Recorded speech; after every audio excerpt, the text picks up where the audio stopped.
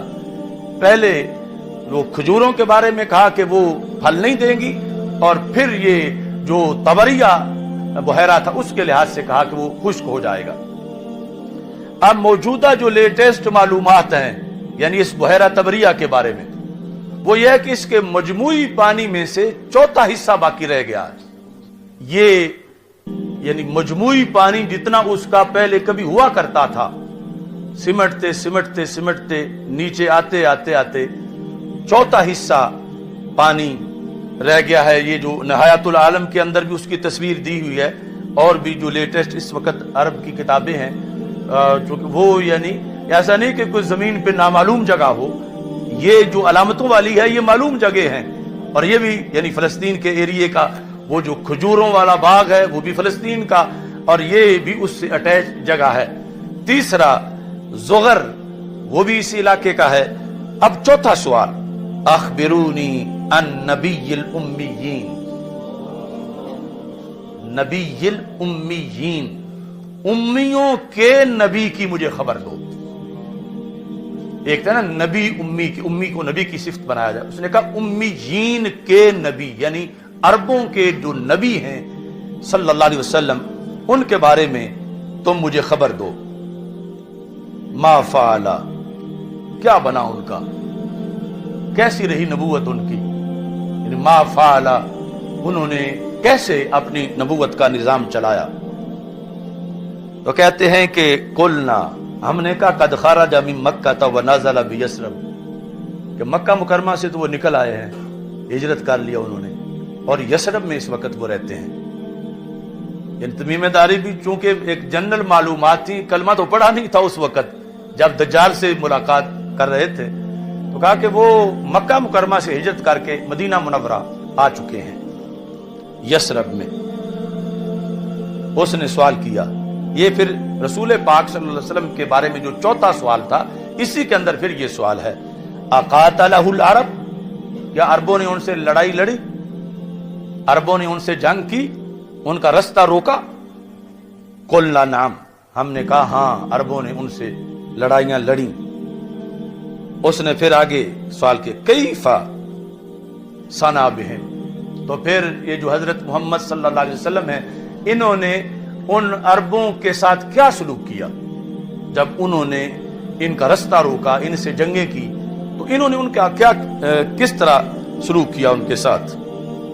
فَأَخْبَرْنَاهُ أَنَّهُ قَدْ ظَهَرَ، ہم نے کہا عربوں پر تو وہ غالب آ گئے۔ لفظ یہ تھے قد ظہر علی من یلیہ من العرب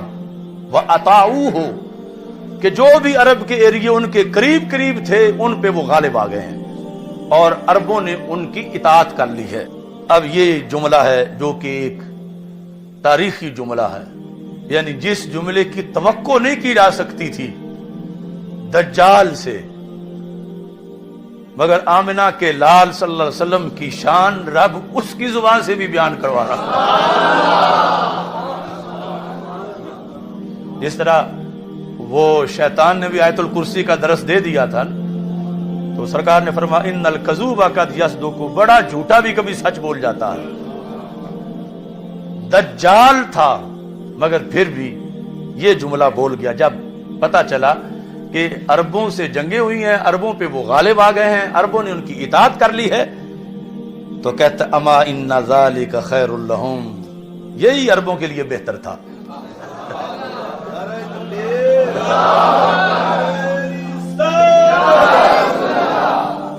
ان ذالک خیر لہم ان یطیعوہ، کہتا ہے ورنہ ان سب کا بھٹتا ہو جانا تھا اگر اطاعت نہ کرتے، تو یہ ان کے لیے بہتر تھا کہ انہوں نے اطاعت کر لی ہے۔ اور ویسے بھی یعنی جو ویسے کامیابی ہے آخرت کے لحاظ سے، وہ بھی یحتمل انہ من باب الصرف صرفہ اللہ تعالی عن الطعن فیہ والتکبر علیہ کالمغلوب علیہ والماخوذ علیہ فلا یستطیع ان یتکلم بغیرہ تائیدا لنبیہ صلی اللہ علیہ وسلم۔ فرمایا یہ رب کا تصرف تھا کہ اتنا بڑا متکبر کہ جو کہ کہے گا میں اللہ ہوں، میں رب ہوں، رب نے اس کو بھی سرکار کے سامنے جھکا دیا کہ اس جزیرے کے اندر بھی جہاں بظاہر سرکار کا کوئی غلام نہیں ہے کہ وہ سرکار کی توہین نہ کر سکے اور سرکار پر تنقید نہ کر سکے، یہ رب نے اس کا دل پھیر دیا کہ اگرچہ وہ جو بھی تھا لیکن اس جگہ اس نے یہی کہا کہ عرب اچھے رہے ہیں جو انہوں نے رسول پاک صلی اللہ علیہ وسلم کی اطاعت کر لی ہے۔ اب اس نے کہا چلو میں اپنا بھی بتا دیتا ہوں، وَإِنِّي مُخْبِرَكُمْ أَنِّي، میں تمہیں اپنا بتاؤں میں کون ہوں؟ کہتا انی انا المسیح، یعنی اس نے کہا کہ میں ہوں مسیح، خود تو اپنے آپ کو دجال نہیں کہتا تھا، یعنی اس نے صرف مسیح کا لفظ بولا اپنے بارے میں، انی انا المسیح، یعنی مسیح دجال، میں وہ دجال ہوں، مسیح دجال۔ وَإِنِّي يُوشِكُ أَن يُؤْذَنَ لِي فِي الْخُرُوجِ، وقت تھوڑا ہی رہ گیا ہے مجھے نکلنے کی اجازت دی جائے گی۔ یعنی یہ وہ تھوڑا مطلب یہ ہے کہ صدیاں بیت گئیں اس کو اس جزیرے میں، اس گفتگو کے وقت تک بھی، کیونکہ پہلے نبیوں کے زمانے میں بھی پیدا ہوا تھا اور اسی جزیرے میں تھا،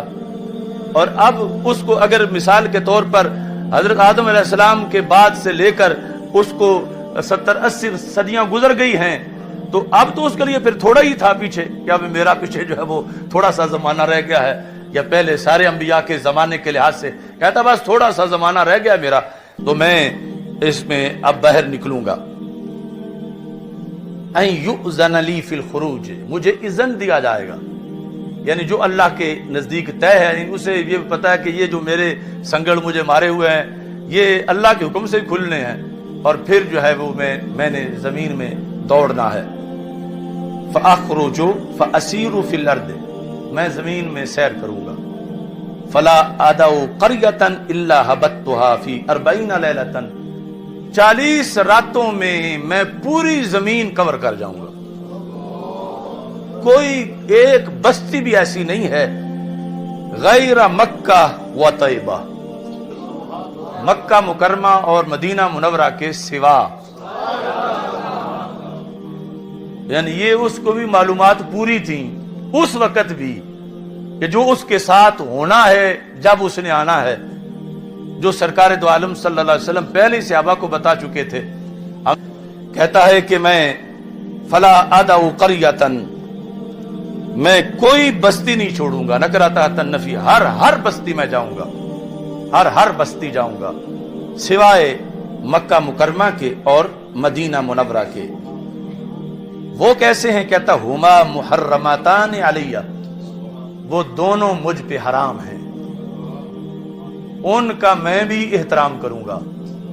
ادھر میں نہیں اندر داخل ہو جاؤں گا، میں باہر رہوں گا۔ کہتا کلما اردت ان ادخل واحدا، حرمین میں سے جس حرم میں بھی میں داخل ہونے کا ارادہ کروں گا، ویسے جائے گا تو ضرور، اس کا ذکر بھی سرکار دو عالم صلی اللہ علیہ وسلم نے فرمایا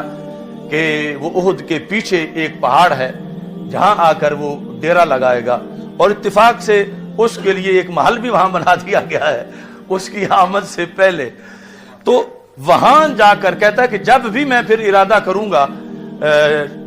دن رات میں 24 گھنٹوں میں کہ میں اندر داخل ہو جاؤں، تو پھر کلما اردت ان ادخل واحدا منہما استقبلنی ملک بیدہ السیف سلطا، تو آگے فرشتہ کھڑا ہوگا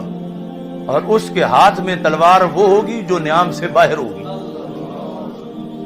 اس واسطے میں پیچھے ہٹ جاؤں گا، کیونکہ اگر آگے گیا تو فرشتہ تلوار مار کے میرا خاتمہ کر دے گا۔ تو یہ سیکورٹی ہے مدینہ منورہ کی اور مکہ مکرمہ، یعنی کہاں یہ نظام اور کہاں آج کے لولے لنگڑے سائنسدان اور ان کے ماننے والے، کون سی ٹیکنالوجی فضاؤں پہ پہرا دے سکتی ہے کہ دجال مانتا ہے کہ مدینہ مدینہ ہے، مکہ مکہ ہے، یعنی یہ نہیں کہ کوئی چوکیاں نیچے بنا کے فورس کھڑی ہوگی اندر نہیں داخل ہونا، پاسپورٹ چیک کراؤ۔ دجال جیسا جو اتنا بڑا شیطان، اتنا بڑا مکار اور خود اپنے آپ دجال، اس کے پاس کوئی ایسی چال نہیں کہ اندر داخل ہو سکے۔ فرشتے جو ہیں وہ ضرور تاڑ لیں گے اس کو، اور تان لیں گے پھر اگر آ گیا سامنے تو۔ یہ کہتا ہے یسدنی عنہا، وہ مجھے روک لیں گے، یعنی یہ جزیرے میں بند اس وقت بھی اسے یہ پتا تھا، اور اتفاق سے یہ ساری باتیں رسول پاک صلی اللہ علیہ وسلم پہلے صحابہ کو بتا چکے تھے، اور اب سرکار خوش ہو رہے تھے، دیکھو صحابہ جو میں نے کہا تھا وہی بات نکلی ہے نا، کہ یہ تمیم داری نے اس سے سن کے آ کر بتائی ہے جو میں ادھر تمہیں بتاتا تھا۔ یعنی میری معلومات، یہ سرکار کو خوشی ہے کہ، اور یہ دعویٰ کیا، فرمایا کسی نبی نے دجال کے بارے میں وہ کچھ نہیں بتایا جو میں نے بتایا ہے۔ پھر کہتا ہے وَإِنَّ عَلَى كُلِّ نَاقَبٍ مِّنْهَا مَلَائِكَةٌ، یہ جو انتظام ہے نا کسی ایک گیٹ پر نہیں، مدینہ منورہ کے ہر داخلی رستے پر یہی ہے شرح۔ کل نقب، جس طرح یہ اردو میں نقب لگانا، تو یعنی داخلے کے لیے جو بھی کوئی گیٹ ہے اس پر یہ صورتحال ہے۔ ملائکہ یحرسونہا، جو گارڈ ہیں وہاں پر حفاظت کر رہے ہیں، وہ مجھے آگے نہیں جانے دیں گے۔ جب رسول پاک صلی اللہ علیہ وسلم نے یہ حدیث بیان کی تو سرکار بیٹھے ہوئے تھے ممبر پر، تو صحابہ جو ہیں وہ لفظوں کی ویڈیو بناتے تھے۔ تو صحابہ کہتے ہیں کہ جس وقت رسول پاک صلی اللہ علیہ وسلم اس جگہ، اس بیان تک پہنچے، قال رسول اللہ صلی اللہ علیہ وسلم، اور آگے جملہ حالیہ ہے، کہا نبی اکرم صلی اللہ علیہ وسلم نے، اور حال یہ ہے کہ سرکار کیا کر رہے تھے، وَتَانَ بِمِخْثَرَتِهِ فِي الْمِنْبَرِ، سرکار نے اس حال میں کہ اپنا عصا منبر پہ مارا اور فرمایا کوئی عام بات نہیں، طیبہ طیبہ ہے۔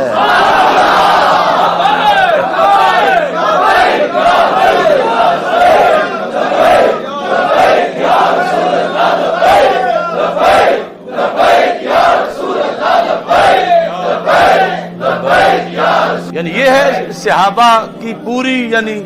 ڈیوٹی اور ان کا کمال۔ ویسے تو صرف لفظ بتا دیتے کہ سرکار نے پھر فرمایا کہ طیبہ طیبہ ہے،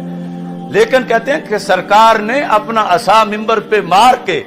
فرمایا ہاذہ طیبہ ہاذہ طیبہ ہاذہ طیبہ، یعنی 3 بار رسول پاک صلی اللہ علیہ وسلم نے فرمایا یہ میرا دارالہجرت، یہ طیبہ ہے، دجال کیسے داخل ہو سکے۔ یعنی یہ رسول پاک صلی اللہ علیہ وسلم نے منبر پہ اپنا عصا مار کے، مخسرہ یہ عصا ہے منبر پہ، یعنی اس سے بھی پتا چلا کہ عصا ہاتھ میں ہونا اور پھر تقریر میں مار بھی لینا اس کو منبر پہ، یا پھر مکہ ہی مار لینا اس طرح، یعنی یہ اسی کا بعض نے یعنی مکہ کے ساتھ بھی ترجمہ کیا، لیکن جو زیادہ شارحین ہیں انہوں نے عصا کے ساتھ کیا کہ رسول پاک صلی اللہ علیہ وسلم نے منبر کی جانب میں اس طرح مارا اور مار کے سرکار نے فرمایا ہاذہ طیبہ ہاذہ طیبہ ہاذہ طیبہ، یعنی تاکید کے لیے 3 بار رسول پاک صلی اللہ علیہ وسلم نے یہ ارشاد فرمایا۔ اب جس وقت یہاں پہنچے فقال، تو رسول پاک صلی اللہ علیہ وسلم نے فرمایا الا هل كنت حدثتكم، بتاؤ یہی میں بیان کرتا تھا نا تمہارے سامنے،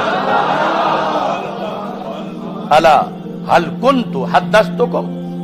كنت حدثت ماضی استمراری، یہی میں کہا کرتا تھا نا تمہیں، یہی میں حدیث بیان کرتا تھا۔ فقال الناس نعم، تو سب نے کہا بالکل یا رسول اللہ صلی اللہ علیہ وسلم۔ تو رسول اکرم صلی اللہ علیہ وسلم نے فرمایا انہو فی بحر الشام او بحر الیمن لا بل من قبل المشرق، فرمایا وہ جزیرہ وہ بحر شام میں ہے، یعنی بڑا عجیب انداز ہے، یعنی بیان کرتے کرتے سرکار پھر حکمت کے تحت مبہم کر گئے۔ کس طرح؟ فرمایا وہ بحر شام میں ہے یا بحر یمن میں ہے، یہاں پہنچ کر رسول اکرم فرماتے ہیں نہیں بلکہ وہ مشرق کی طرف ہے۔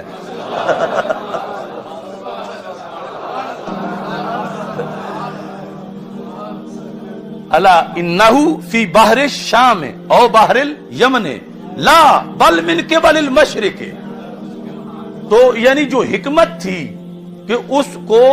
کچھ پردے میں بھی رکھنا ہے کہ جہاں وہ باندھا ہوا ہے، اللہ کی حکمت ہے کہ وہ چھپی ہوئی جگہ ہے، تو اس لحاظ سے یعنی اگرچہ آج دنیا بڑی ایڈوانس ہو چکی ہے تو ایسے جزیرے ابھی تک ہیں یعنی جہاں انسانوں کی ان حالات میں بھی رسائی نہیں ہے، اگرچہ بحری جہاز اور کیا کچھ بن چکا ہے، اور اسی لیے یعنی کچھ ایسی چیزیں ہیں ریکارڈ پر کہ کچھ جہاز اڑے اور پھر ملے نہیں واپس، گرے کہاں تھے کہاں پہنچے کہاں، یعنی کچھ بحری جہاز اور کچھ ہوائی جہاز، یعنی اس لیٹسٹ دنیا کے اندر بھی